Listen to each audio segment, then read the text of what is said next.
Je suis le coordinateur national du FOSCAO. Ok, donc expliquez-nous le motif donc, de cette rencontre, de cet atelier. Merci. Comme je le disais, nous sommes le FOSCAO. Nous avons voulu organiser ce panel d'échange sur le processus électoral. Comme vous le savez bien, depuis le 21 janvier 2019, le gouvernement a mis en place un dialogue politique sur le processus électoral. La loi a été adoptée à l'Assemblée nationale et promulguée par le chef de l'État le 5 août 2019. Nous, en tant qu'organisation de la société civile, il y a certaines dispositions de la loi sur lesquelles nous n'avons pas discuté et qui apparaissent aujourd'hui dans cette loi. Donc c'est pourquoi nous avons organisé le panel pour discuter entre acteurs de la société civile, mais aussi entre acteurs impliqués dans le processus électoral, pour voir quelle est la possibilité pour nous, en tant qu'acteurs de la société civile, quelle est la possibilité pour la Côte d'Ivoire et demander au gouvernement de pouvoir ouvrir les négociations, les discussions pour qu'on puisse véritablement aboutir à une loi certainement consensuelle et qui fasse l'unanimité des acteurs politiques qui sont impliqués dans le processus. Alors qu'est-ce que vous dites concrètement? Vous parlez de loi. Est-ce qu'il s'agit ici de demander au gouvernement de revoir la recomposition de la CEI ou Oui, quand on dit recomposition de la CEI, effectivement, il faut revoir tout cela. Pour nous, il y a certaines dispositions. Quand on parle de la CEI, ce n'est pas la commission centrale seulement. Il y a les commissions locales. Or, les commissions locales n'ont pas fait l'objet de discussions lors des dialogues de haut niveau. Et on se trouve aujourd'hui qu'au niveau de la commission de la loi, les commissions locales interviennent. Et lorsqu'on voit les commissions locales, il n'y a pas la commission locale, il n'y a que les représentants du préfet ou du sous-préfet et les partis politiques.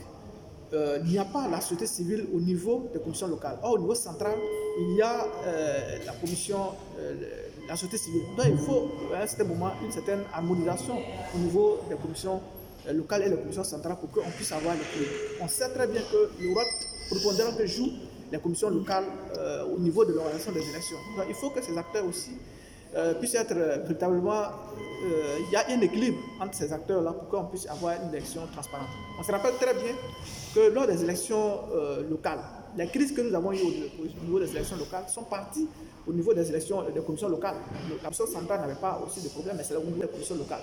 Les crises que nous avons connues au niveau des élections locales, des élections municipales et des élections régionales, sont venues des commissions locales de la commission électorale indépendante. Quand on prend le cas de Pau-Boué, on prend le cas de Bassab, c'est au niveau des commissions locales qu'on a eu des crises.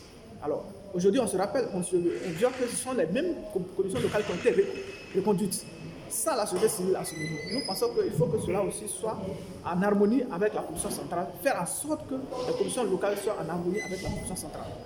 Donc je pense que c'est nous, en organisant ce panel, on souhaite notamment que le gouvernement puisse ouvrir les discussions avec les acteurs qui sont impliqués dans le processus électoral, avec lesquels on avait des discussions de haut niveau pour pouvoir débattre de ces questions-là et trouver une solution pour qu'ils puissent être consensuels et avoir des élections de 2020 dans la paix et dans la stabilité. Selon vous, quelles sont les grandes menaces qui planent sur le processus de 2020? Oui, mais la menace a déjà commencé. Parce que si on a une commission locale qui est déjà contestée, ça veut dire qu'on est déjà à une crise préélectorale. La crise préélectorale, si on a une crise préélectorale, on va aboutir à une crise électorale forcément. Si on ne s'entend pas sur ce processus, sur la commission, je pense que si la commission est consensuelle, elle fait l'unanimité des acteurs qui sont impliqués, on se dit qu'effectivement on peut véritablement aboutir à une élection paisible, voilà, et inclusive. Mais si déjà la commission elle-même est contestée, dès le départ, comme si c'est une commission qui naît avec des germes conflictuels en ce sein, donc cela n'oublie pas des élections paisibles en 2020. Nous lançons un appel au gouvernement d'ouvrir les débats sur les discussions pour qu'on puisse évidemment négocier encore, qu'on puisse amender la loi qui a été déjà